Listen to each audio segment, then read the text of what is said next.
Hey guys, what is going on? My name is Caleb Thornton and welcome back to the channel. Today we're going to be taking a look at a keyboard that is the result of a collaboration between Ducky and Varmilo. More specifically called the Ducky Varmilo Maya Pro.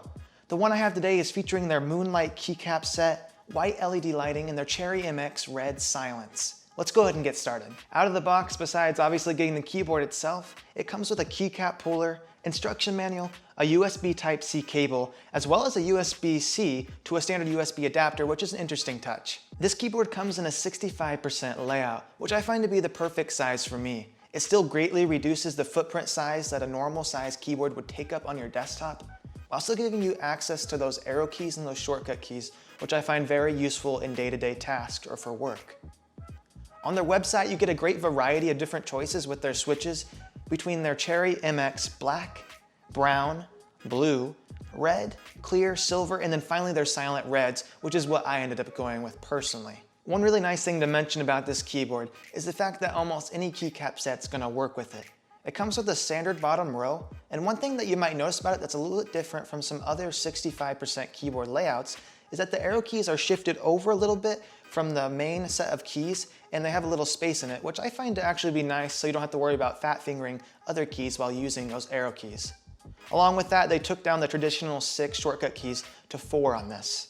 But as with most smaller form factor keyboards, you're still able to get access to things like your function row or multimedia keys by holding down function on the keyboard itself. Overall, the keyboard feels super solid, and that's with an all plastic frame design.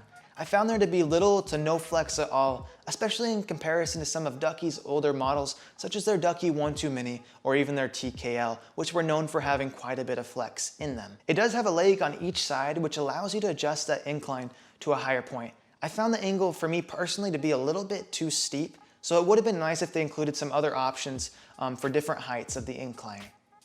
Even at its flat position, the keyboard still has a decent gap between your desktop and that first row of keys, so it might be a good idea looking into getting a wrist rest so you don't become fatigued after long use of the keyboard itself. Let me know what your guys' go-to keyboard is for day-to-day use or gaming down in the comments below. They use Dye-Sub PBT keycaps in this keyboard, which I've really loved the feeling of, whether it be for typing and for gaming so far.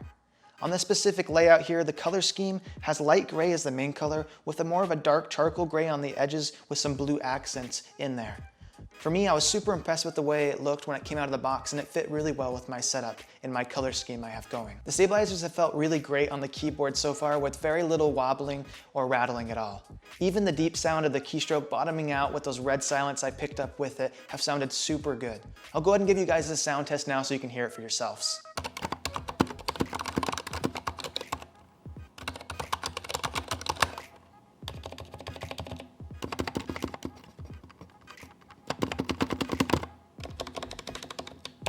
I'll quickly go over the LED options this board offers, which is very few. It only comes with a white color, and then you get 2 different options with that. You can switch it between a breathing mode and then just a standard backlit mode. There's no external software that you have to download to be able to use the board or the lighting on it. It's all done on the board itself, which I'll go over with you right now. You're able to access their lighting controls by holding down the function and plus key.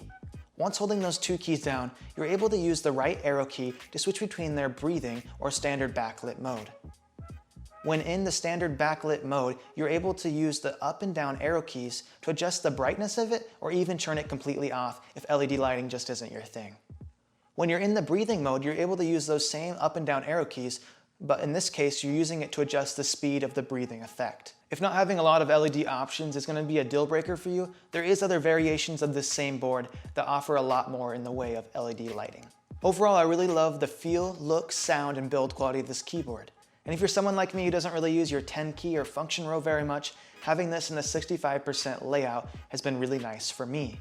I would definitely recommend this keyboard to anyone who wants a solid built gaming or daily use keyboard. Thank you guys so much for watching, and if you found this video helpful or informative, definitely hit that like button and consider subscribing.